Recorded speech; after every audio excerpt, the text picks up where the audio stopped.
Amén.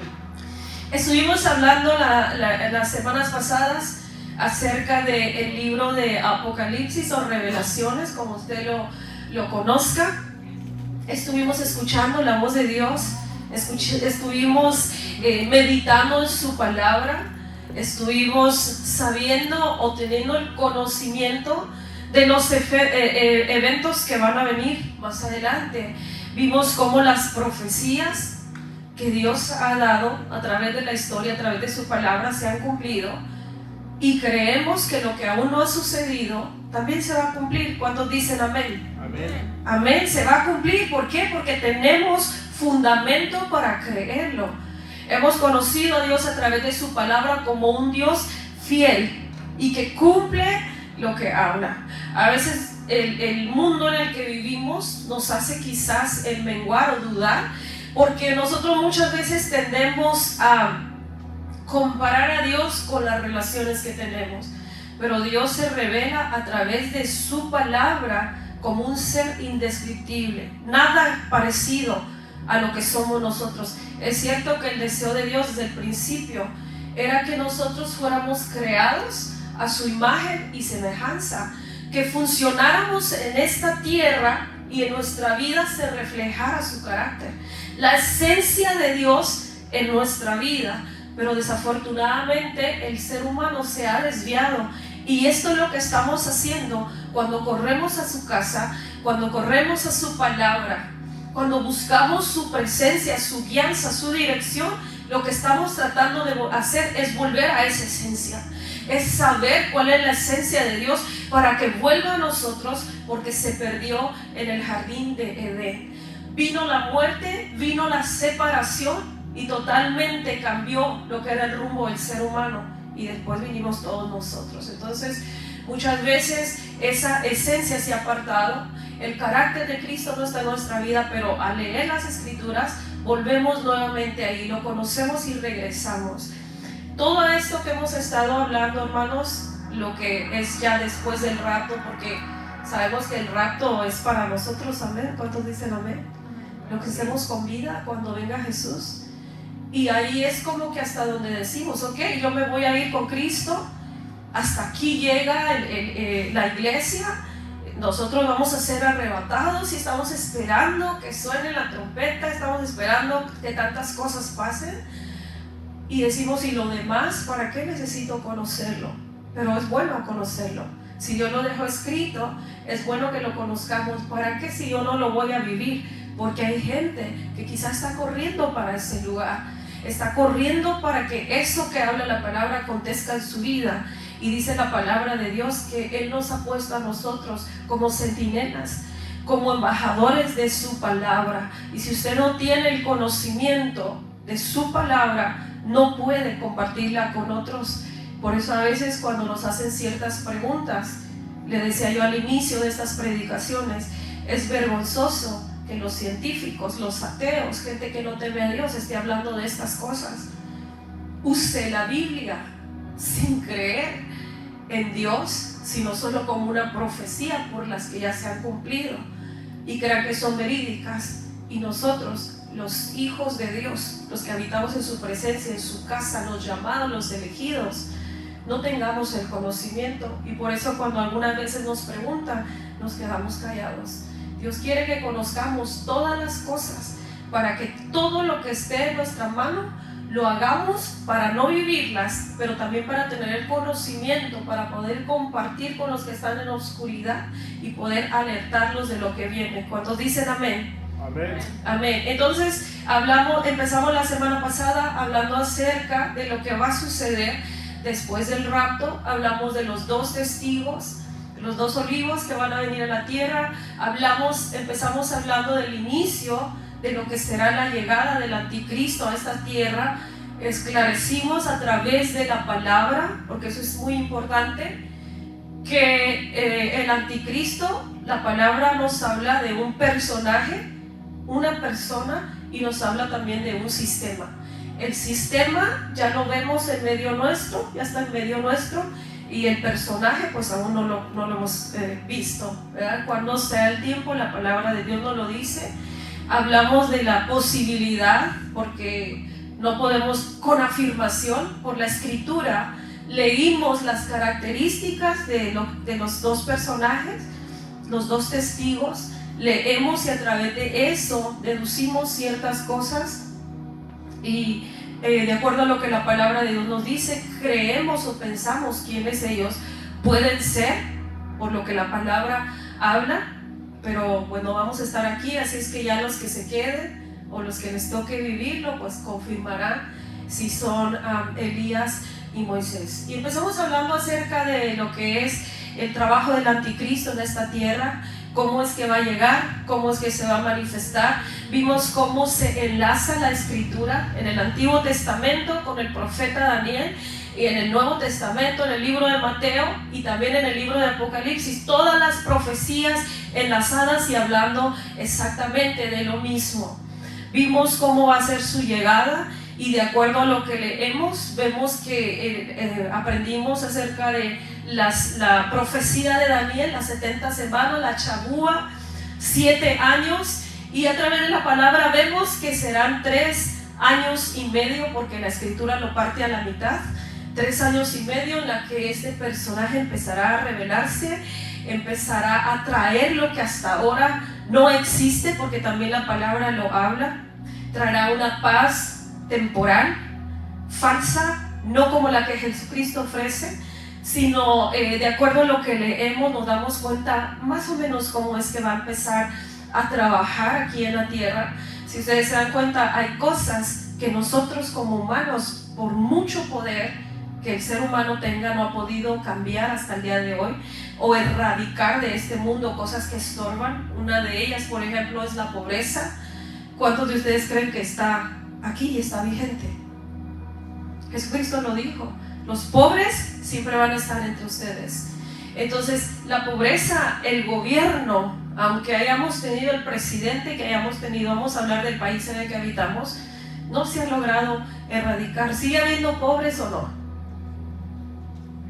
Hablemos con sinceridad, ¿están? Claro que sí, están. Y usted quisiera ayudarlos, pero está limitado, no puede. Les da quizá comida un día y quiere enseñarlos a pescar, pero si la persona no accede, y que es la mayoría de veces lo que sucede en el pensamiento, la gente sigue estancada, sacia su hambre un día y al otro día tiene hambre nuevamente. Vemos esta ciudad, por ejemplo, en la que habitamos, llena de homeless, ¿verdad? Personas sin hogar. Y pensamos, hace tiempo atrás recuerdo, alguien se acercó a nosotros para que lo apoyáramos en lo que estaba tratando de hacer en esta ciudad, y su meta era erradicar la pobreza, la gente sin vivienda, la gente, los homeless que están en la calle. No sucedió. ¿Y cuándo va a suceder? Vienen gobiernos, vienen presidentes nuevos en nuestros países y la pobreza sigue. ¿Cuántos dicen amén? ¿Sí es así o no es así? ¿Quién la ha podido erradicar? Nadie. Tuvimos un presidente en los años pasados, inteligente en cuanto a finanzas, se suponía, ayudó al país, aunque la gente lo niegue, pero la pobreza sigue. Pero este personaje va a erradicar lo que nadie se supone ha podido erradicar hasta el día de hoy, y creo que es una de las áreas, va a ser la pobreza, y se está trabajando ya sobre eso. El sistema va a unificar todas las cosas. La Biblia nos habla de que va a traer unificación. ¿En qué? ¿En qué va a unificar? ¿Qué es lo que va a hacer? Quizá lo que más le importa al ser humano, que es la economía. Unificación, se está trabajando en eso. Vean nomás un poco las noticias, busque ahí, trabajando para que haya un solo sistema, una sola moneda. Me sorprendí hoy cuando vi a cuánto está nuestro dólar, que siempre estamos, wow, está súper alto, y wow, la potencia mundial, y se ha ido hacia abajo, ¿no? Y entonces va a traer unificación en diferentes cosas, en la economía, en el pensamiento, una sola filosofía, y yo creo que eso lo vemos más en este tiempo, implantando un mismo pensamiento, siempre en contra de lo que Dios habla. ¿Cómo lo hace? Es que nosotros los seres humanos somos tan manejables, para lo malo, porque lo bueno usted lo habla 100 veces y la gente lo rechaza, pero la mentira rápido la abraza. Tú tienes derechos, tú tienes libertad, definiendo el amor, lo que debe ser, definiendo cómo se debe de vivir la vida, y entonces toda la gente corriendo hacia lo mismo. Usted recuerde, y que no somos tan viejos, no tanto tan ancianos, porque a algunos no les gusta esa palabra, pero recuerde un ejemplo, su niñez. ¿Cómo era la vida cuando usted era pequeño? ¿Cómo se recibía la noticia de que alguien era homosexual? Solo en su familia. Con rechazo, con vergüenza, porque desgraciadamente así crecimos, en vez de buscar soluciones, siempre queriendo tapar las cosas. La gente los rechazaba, se burlaban, les hacían bullying, crueldad, ¿verdad? Porque su pecado se veía. Pero el día de hoy, más normal. El día de hoy es más normal. Y entonces ya hasta estas personas pueden estar educando niños, hablándoles, y tienen derecho, leyes que han pasado para que se les pueda enseñar, dar educación acerca de eso, para que no haya homofobia, que en los hijos de Dios no debe de haber homofobia. Porque ve al que está a su lado, voltea a ver al que está a su lado. ¿Cree que está libre de pecado? Y si el que está a su lado está libre de pecado, agarre una piedra. Todos tenemos pecados. Lo que estoy hablando es de pecados más visibles. Y pecados respetables, la gente los acepta, respetables, comunes, como la mentira, el chisme, la crítica, la deshonestidad. Pero esas cosas se rechazaban, pero ahora cada día se vuelven más normales. ¿Y cómo lo han trabajado? A través de las redes sociales. Unificación, un solo pensamiento, una misma creencia en lo religioso también. El ecumenismo, un solo sistema. Y ya está ahorita en medio nuestro, ya ha empezado a trabajar. Usted venga a la iglesia y usted no importa cómo viva, cómo sea. Y esto, hermano, no es nuevo. Esto se trató de hacer también en el tiempo antiguo, y fue cuando hubo una división entre lo que fue la iglesia católica y lo que ellos ahora llaman los protestantes, que tanto nos dicen y que piensan que nos avergüenzan, pero al contrario, ese pequeño grupo que se apartó de lo que se había establecido, porque el gobierno entró dentro del sistema religioso, y entonces ya los cristianos no eran perseguidos, y ya ahora ser cristiano era agradar al que estaba en el gobierno en ese momento, libertad para el que quiera profesar, y de hecho se estableció el cristianismo. Por eso los católicos a veces le dicen somos cristianos. Se estableció. Ahora todo mundo va a ser cristiano. Tú eres budista, vente a la iglesia como seas, con tus ídolos, con tus dioses, cualquier religión que tú profeses, somos uno. Y usted lo escucha en la calle todo el tiempo. Y fue cuando el protestante o en ese momento la persona que quería obedecer a Dios no estuvo de acuerdo y dijo, bueno, esto se ve bonito, hay unidad, hay unificación, ahora todos procesan y todos hablan de la cruz, pero ese no es el Cristo que conocimos o que se conoció o que está en la palabra. En la calle escucha todo el tiempo, tenemos un solo Dios. ¿Cuántos lo han oído? Siempre es un mismo Dios. No, sí, usted hace un tiempito atrás, Dios me dio la oportunidad de predicarle a una señora que conocía de tantos años.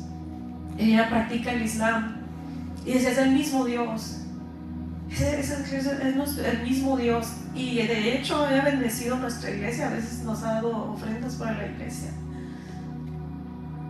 porque tiene un corazón quizá noble, pero no tiene el conocimiento, y ahí es donde Dios nos llama a nosotros a traer el conocimiento, porque el Dios de la Biblia no es el Dios del Islam.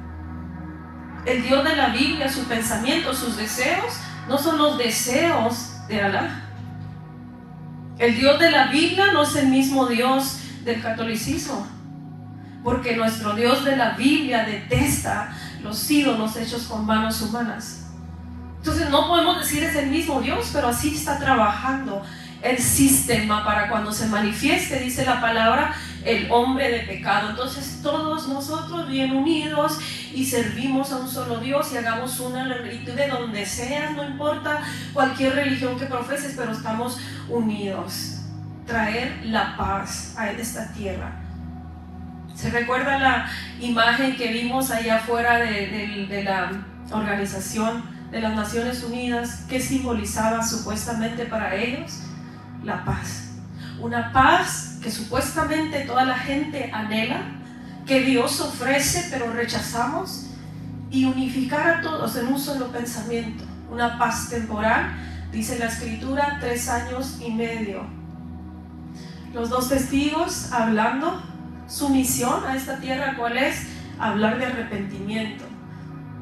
¿A quién? A los cristianos que se quedaron, ellos ya lo tienen, el conocimiento. Hablar de arrepentimiento, ¿a quién? Al pueblo de Dios. Es a ellos a quien van a ser enviados, profetizando arrepentimiento. 3 años y medio. Mientras este hombre tiene paz, pero a los 3 años y medio, dice la palabra, rompe el pacto que había hecho con ellos. Rompe el pacto de paz y ahí empieza a suceder, diga conmigo, todo lo bueno. Pero no bueno así porque sea bueno que la gente lo quiera, sino porque la cosa se va a poner buena, así como cuando se agarran a trancazos y dice esto se puso bueno, a lo mejor me voy. O sea, allí inicia todo. 3 años y medio. Quiero que demos un repaso porque no vamos a profundizar en cada cosa, porque más adelante, en las próximas semanas, vamos a estar hablando específico acerca de cada cosa. ¿Qué nos habla la palabra? ¿Qué encontramos a través de la palabra? ¿Qué puede revelar la palabra acerca de ese acontecimiento? Como cada uno de los caballos que van a salir, porque a veces tenemos confusión. ¿Qué significa cada uno de ellos? Cada cosa que va a acontecer, vamos a ir aprendiendo acerca de ella. Vamos a estar orando. ¿Cuántos dicen amén? Vamos a estar ayunando porque hay revelación en la oración, en el ayuno, para que Dios vaya dando su palabra, para que Dios nos vaya enseñando y sea solamente lo que Él quiere y lo que Él sabe que es lo que realmente quiso expresarnos, lo que nosotros como iglesia recibamos. ¿Cuántos dicen amén? Entonces vamos a dar así un repaso más o menos rápido de lo que va a suceder en esos 3 años y medio, la mitad de la Shabúa que nos habla la palabra, la profecía de Daniel. Dice que cuando venga rompa el pacto de paz, entonces dice que muchas cosas van a suceder. Pero levante su mano y diga con fe, con confianza, yo ya no voy a estar aquí en la tierra, ya no vamos a estar aquí, amén. O ya habremos muerto, o si no ha sido el rapto, el Señor nos habrá llevado. Y entonces leemos en Mateo, vaya Mateo 24, 21, ahí nos habla la palabra, y no vamos a ir corriendo, vamos a ir despacio hasta donde alcancemos a llegar el día de hoy para que podamos recibir bien, porque a veces mucha palabra y igual saliendo la olvidamos. Vamos a ir despacio. Dice aquí la palabra de Dios, Mateo 24, 21, porque habrá entonces, eso es lo que llamamos gran tribulación, cual no la ha habido desde el principio del mundo hasta ahora, ni la habrá. No está hablando de tribulación normal, ni de los tiempos que ya hemos visto cumplirse a través de la palabra, sino dice que esto será un tiempo de angustia que no ha sucedido nunca antes. O sea, ninguno de nosotros, aunque hemos visto tantas situaciones, terremotos, guerras, conflictos, nunca se ha vivido una angustia como se va a vivir en esos días. Así que no crean, no, en fin, que podemos pasarla y luego nos arrepentimos. Esto será algo terrible, dice la palabra. Vamos a empezar a leer cuál fue la revelación que recibió Juan. Vamos a Apocalipsis 13, 1. Apocalipsis 13, 1. Empieza, por eso le digo que no podemos correr todo o hacer ciertas cosas juntas, porque es demasiado lo que la palabra nos habla y cada cosa está separada de otra. Yo creo que Dios quiere que tengamos el conocimiento de cada una de ellas. Vamos a leer aquí en Apocalipsis 13:1. Nos dice la palabra, y cuando terminemos no cierre su Biblia, la deja ahí porque luego tardamos para volver a encontrarlo. Dice: me paré sobre la arena del mar y vi subir del mar una bestia que tenía 7 cabezas, 10 cuernos, y en sus cuernos 10 diademas, y sobre sus cabezas un nombre blasfemo. Y la bestia que vi era semejante a un leopardo, sus pies como de oso, su boca como boca de león. Y el dragón, Lucifer está hablando aquí, le dio su poder y su trono y grande autoridad. ¿Se da cuenta? Nos habla del anticristo, nos habla de un falso profeta, nos habla de esta bestia, pero a veces pensamos, es que este es el mismo Satanás, pero dice ahí el dragón, o sea, Lucifer, porque así lo conocemos en la escritura, en varias escrituras lo menciona de esta manera, le dio su poder y su trono y grande autoridad, y vi una de sus cabezas como herida de muerte, pero su herida mortal fue sanada, y se maravilló toda la tierra en pos de la bestia. O sea, dice que esta bestia va a ser herida, va a tener una herida, pero dice que como el dragón le ha dado todo su poder, Lucifer, que a veces decimos, Lucifer no tiene poder, la palabra lo describe como un ser con poder, un poder no semejante al poder de Dios, porque Dios fue el que lo dio, pero tiene poder y tenemos que entenderlo, porque muchas veces es quien está dominando nuestra vida, y nosotros por menospreciar o ignorar su plan y su obra en nuestra vida nos tiene dominados y seducidos. Dice la palabra de Dios que le fue dado su poder, y al final dice que esta bestia, esa herida mortal, ¿qué quiere decir mortal? Muerte, o sea, una herida de muerte, pero dice que entonces le fue sanada. Yo no sé si cayó muerto y después se levanta. Vamos por eso le digo, ir estudiando cada una de las cosas, pero dice que toda la tierra se maravilló en pos de la bestia. O sea, el resultado de esa sanidad, de eso tan glorioso, o que ellos pudieran pensar, volvió a la vida. O sea, tenía una herida de muerte mortal, cayó y de repente nuevamente se levanta. Y dice ahí en el 4: y adoraron al dragón que había dado autoridad a la bestia. O sea, la gente atribuyó este milagro a Satanás, dice, porque empezaron a adorarlo y adoraron también a la bestia. Y mire cómo la gente se expresaba, así como a veces nosotros como cristianos, que arde el fuego en nuestro corazón y salimos afuera y compartimos la palabra o damos testimonio y decimos, ¿quién como Jehová? ¿Quién como Dios que hizo esto? Cuando nos hace cualquier milagro a los que a veces nos acostumbramos, está orando por algo, Dios le responde, y usted, ¿quién como Dios? O sea, ¿quién como mi Dios? Mira, esto hizo. Pues la gente en ese tiempo se va a expresar también acerca de su ídolo. Dice que la gente va a decir, ¿quién como la bestia? Con admiración por lo que va a estar haciendo. ¿Y quién podrá luchar contra ella? Dice, también se le dio boca que hablaba grandes cosas y blasfemias, y se le dio autoridad para actuar 42 meses. Nuevamente 3 años y medio, los últimos 3 años y medio en la tierra antes de la venida de Cristo, antes de que todo termine, antes de que venga sí se cumpla la siguiente profecía. Dice aquí que este hombre es asesinado, de alguna forma regresa, y entonces la gente empieza a adorarlos, la gente empieza a exclamar, ¿quién como ellos? ¿Quién tiene poder para vencerlos?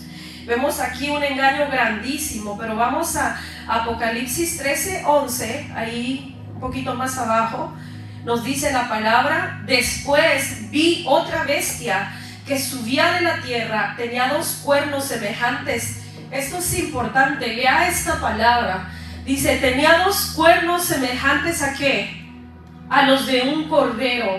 ¿Y quién representa a Jesús a través de la escritura muchas veces? En las profecías que leemos, la profecía del profeta Isaías, ¿cómo describe a Jesús? ¿Como qué? Como un cordero. Recuerde que Satanás, dice la palabra, se disfraza como ángel de luz. Cuando Satanás llega a nuestra vida, a engañar nuestra vida, ¿Quién de ustedes lo ha visto con la cola y los cuernos? Pero le ha hecho cosas a su vida. ¿Lo ha engañado alguna vez? ¿Alguna vez lo ha hecho hacer o lo ha influenciado para tomar decisiones equivocadas? Muchas veces. ¿Y cuántas veces lo ha visto con la cola y los cuernos? No, ¿verdad? Pues dice que así viene. Él se disfraza, dice la palabra, como ángel de luz, dice aquí. Entonces él vino, dice, tenía sus cuernos semejantes a los de un cordero, pero aquí está la clave. Pero hablaba, ¿cómo hablaba? Pero hablaba como dragón. ¿Y qué representa el dragón en la palabra? Satanás. O sea, viene y sus cuernos, su apariencia pareciera la de un cordero, pero empieza hablando y habla como dragón. ¿Cómo llegó Satanás cuando llegó al jardín en Edén a hablar con Eva? ¿Cómo se presentó? Como ángel de luz. Él no llegó a hablarle de una manera equivocada. Por eso a veces recuerdo personas que decían, no, ¿sabe qué?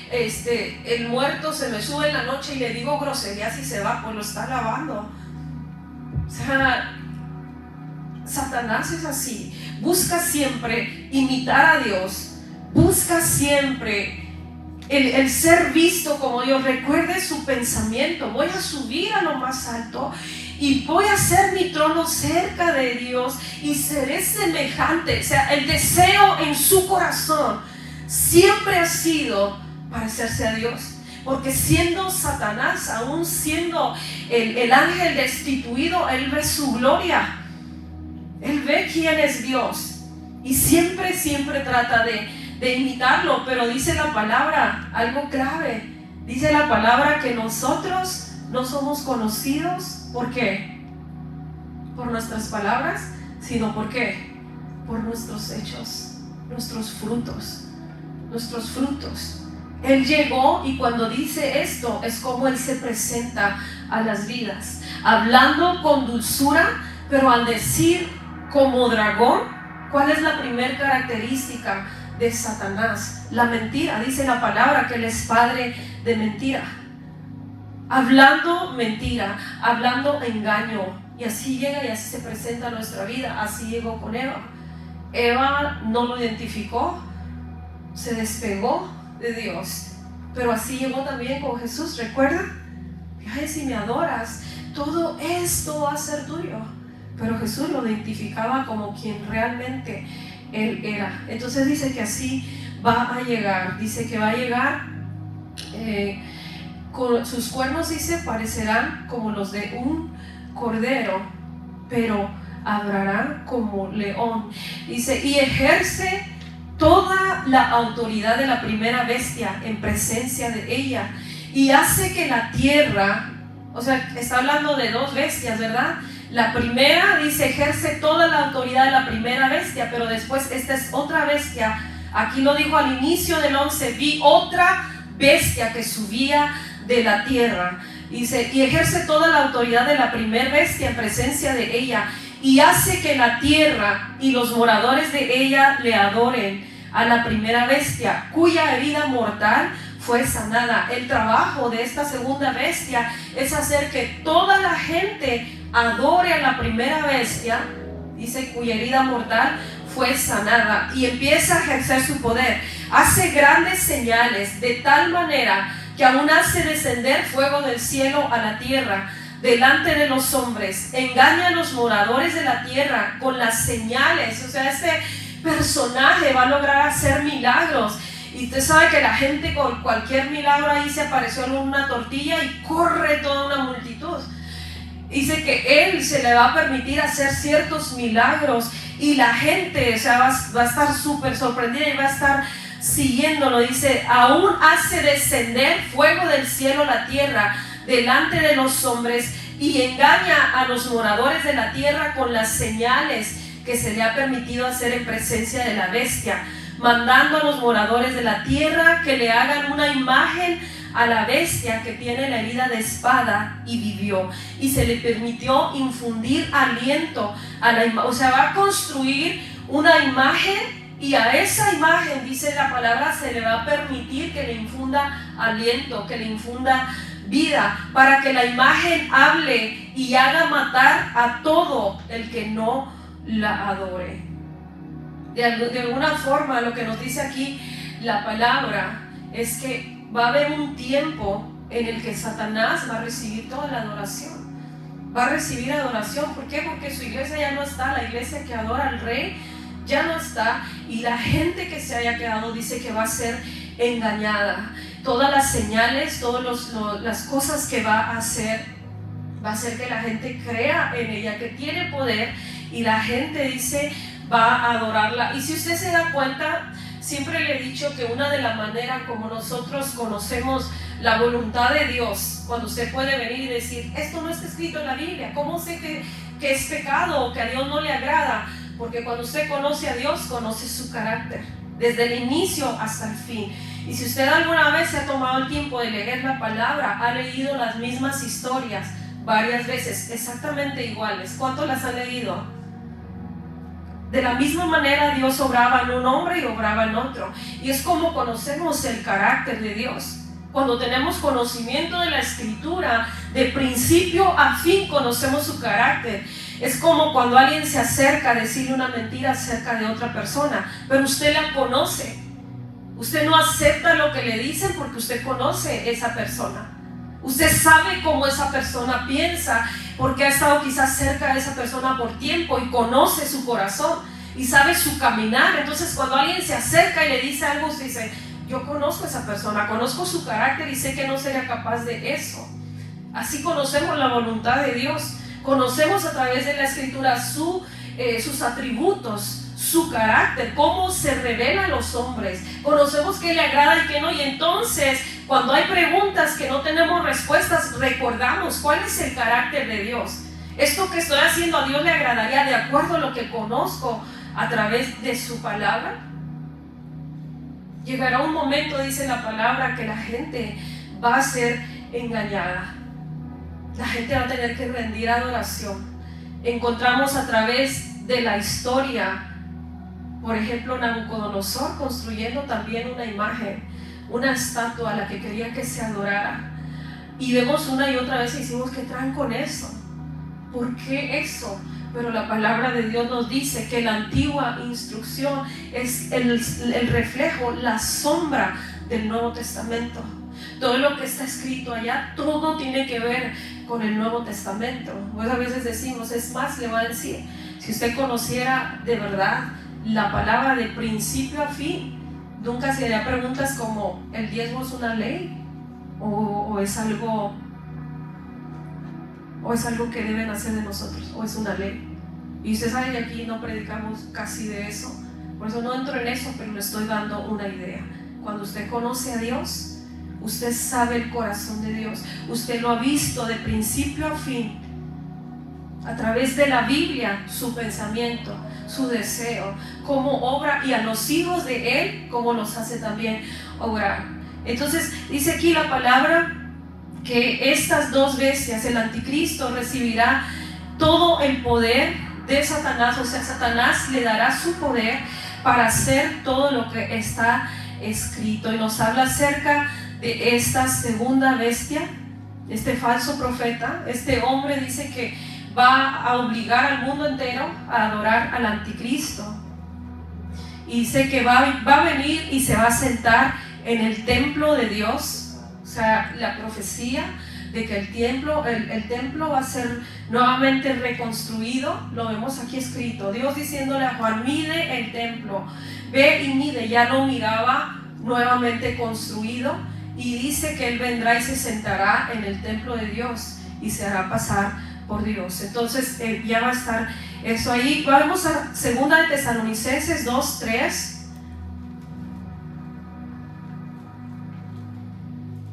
Porque aquí nos dice la palabra que habrá gente que se va a negar a adorar a la bestia, y ahí el Señor nos habla algo. 2 de Tesalonicenses 2:3. Dice ahí la palabra, nadie los engañe en ninguna manera, porque no vendrá sin que antes venga la apostasía, aquí está hablando de la venida de Cristo, se manifieste el hombre de pecado, el hijo de perdición, el cual se opone y se levanta contra todo lo que se llama Dios. O sea, este personaje completamente se opone a todo lo que se llama Dios, o es objeto de culto, tanto que se sienta en el templo de Dios, el Dios que mucha gente rechazó. Se va a llegar el tiempo porque o adoras a Dios o adoras a alguien más, y esta gente se le va a cumplir su deseo. Se llegará el tiempo en el que podrán adorar aquello que siempre han preferido antes que Dios, porque dice, se siente en el templo de Dios haciéndose pasar por Dios. Este hombre llega, ocupa ese lugar, y dice en el 5, ¿no se acuerdan que cuando yo estaba todavía con ustedes les decía esto? Ahora ustedes saben lo que detiene, a fin de que a su debido tiempo se manifieste. O sea, tarde o temprano se va a manifestar, se va a cumplir, porque ya está en acción el misterio de la iniquidad. Solo que hay quien al presente lo detiene hasta que él a su vez se ha quitado del medio, que es tu iglesia. Por eso creemos que viene primeramente el rapto, porque hay algo que detiene la venida de Cristo y la siguiente profecía, las 70 semanas de Daniel. Dice, hay algo que todavía, dice, lo está detenido y que no va a suceder hasta que sea quitado del medio, y entonces se manifestará aquel inicuo, a quien el Señor matará con el espíritu de su boca y destruirá con el resplandor de su venida. Esto ya después de la gran tribulación, cuando ya es la venida de Cristo, entonces Dios se manifiesta, porque dice aquí, cuyo advenimiento es por obra de Satanás, con gran poder y señales y prodigios mentirosos, con todo engaño de iniquidad para los que se pierden, por cuanto no recibieron el amor de la verdad para ser salvo. O sea, Dios nos está dando oportunidad de ser salvo, de no perdernos, pero nosotros decidimos, nosotros no recibimos el amor de la verdad para poder tener la salvación. La gente que rechaza, que no acepta a Dios como su Señor, su Salvador, que no acepta rendirle a Él la adoración, dice, por eso Dios les envía un espíritu engañoso, un poder engañoso, para que crean a la mentira. O sea, todo aquel que rechaza que Dios haga su palabra, y que preferimos cerrar nuestra mente, nuestro entendimiento con mil cosas para no creer a su verdad, dice que Dios le envía un espíritu, un poder mentiroso, para que crean a la mentira, a fin de que sean condenados todos los que no creyeron a la verdad, sino que se complacieron en la injusticia. Y mire lo que viene, dice en Apocalipsis 13 y 16, ya vamos terminando: hacía que todos, grandes, pequeños, ricos, pobres, libres, todos, uno solo, esclavos, se pusieran una marca en la mano derecha o en la frente, y que ninguno pudiera comprar ni vender. O sea, un dominio total sobre la humanidad, un dominio total sobre la humanidad, dice. Y sino el que tuviese la marca, dése cuenta que todos, pequeños, grandes, o sea, ahí no va a contar dinero, posición, influencia, nada, todo el que se haya quedado, dice, va a hacer que se pongan esta marca, y si el que no la tenga no va a poder comprar ni vender, sino el que tuviera la marca, sino solamente los que tengan la marca, o el nombre de la bestia, o el número de su nombre. Aquí hay sabiduría. El que tiene entendimiento cuenta el número de la bestia, pues es número de hombre, y su número es 666. Y abrió su boca en blasfemias contra Dios, para blasfemar de su nombre, dice en el 6, y de su tabernáculo y de los que moran en el cielo, y se le permitió hacer guerra contra los santos y vencerlos. Pero también se le dio autoridad sobre toda tribu, poder, pueblo, lengua y nación. Le adoraron todos los moradores de la tierra, pero ponga atención en esto, cuyos nombres, porque a veces pensamos que no hay diferencia alguna. Cuando usted acepta a Cristo como su Señor y Salvador, cuando usted se separa para Dios, cuando usted se esfuerza por agradarlo, por obedecer su palabra. Pero no hay diferencia, no hay diferencia. Yo en el trabajo soy como cualquier otro, en la escuela soy como cualquier otro y tengo que vivir este mundo, ¿no? Pensamos no hay diferencia, pero la palabra de Dios nos dice que cuando nosotros aceptamos a Jesús en nuestro corazón, dice que cuando confesamos con nuestros labios que Jesús es el Señor, cuando nosotros estamos confesando con nuestros labios, estamos declarando, haciéndole una invitación. Pero dice, y cree en su corazón. Cuando entra el corazón, entra la convicción. No es solo decir, porque le dije, de nombre todos somos cristianos y todos decimos, oye, yo voy al cielo, yo voy en el rapto, yo voy con Jesús. Pero tu vida de verdad lo está reflejando. ¿Tú mismo lo crees o ya tu mente ha llegado a un estado de cauterización donde ya no puedes diferenciar quién eres? Le digo por qué, hermano, porque hay algo fuerte en el ser humano que nos hace siempre, usted dése cuenta de algo, el ser humano siempre puede opinar acerca de la vida de otro, ver los errores en otro, y a veces son errores que están en nosotros mismos, pero nuestra mente está tan cauterizada que al otro lo criticamos lo mismo que hace que nosotros hacemos. Es muy difícil aceptar que nosotros estamos mal, muy difícil, y usted puede observar las personas y usted, conociendo la verdad, sabe dentro de sí y dice ¿cómo? Pero la mente ha entrado en un estado de cauterización que ya no puede diferir entre lo bueno y lo malo. Dice aquí la palabra, todos los que no estaban escritos en el libro de la vida.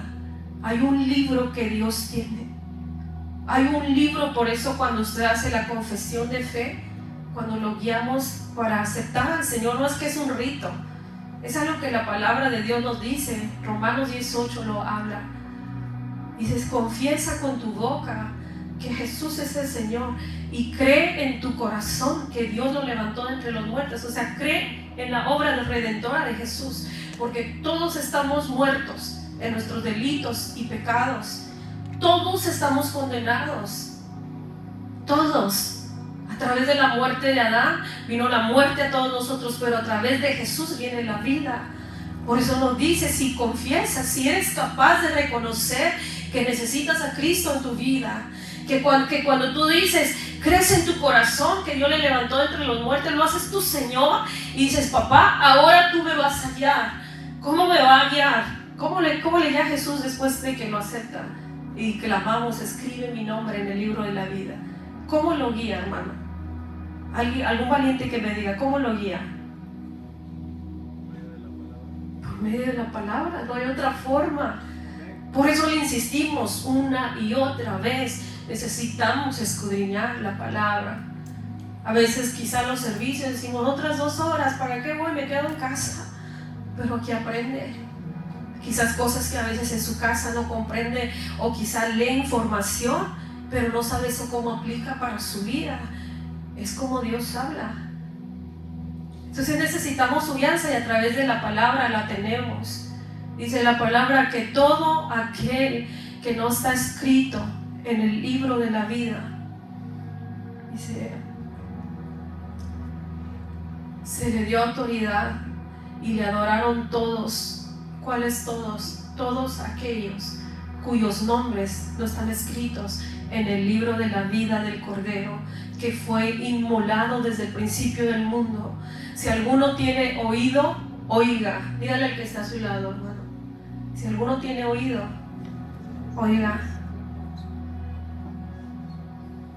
Si alguno tiene oído, oiga. Dice Apocalipsis 6:15, los reyes de la tierra, los grandes, los ricos, los capitanes, los poderosos, todo siervo y todo libre, se escondieron en las cuevas y entre las peñas de los montes. Mira la circunstancia en la que esta gente va a vivir. Y decían a los montes y a las peñas, cáiganos encima. ¿Cuándo usted en este tiempo se ha parado ahí enfrente de si cuando vaya a la montaña y va bajando, va orando para que no se deslicen las rocas? Y en este tiempo, dice, la gente se va a parar frente a ellos y van a querer que les caigan encima. Van a buscar la muerte, dice la palabra, y no la van a encontrar. O sea, uno para buscar la muerte no es como ahorita, que por emociones es algo que se va a vivir. No digo que las emociones es algo irreal, no, es algo real, pero no todos estamos en lo mismo.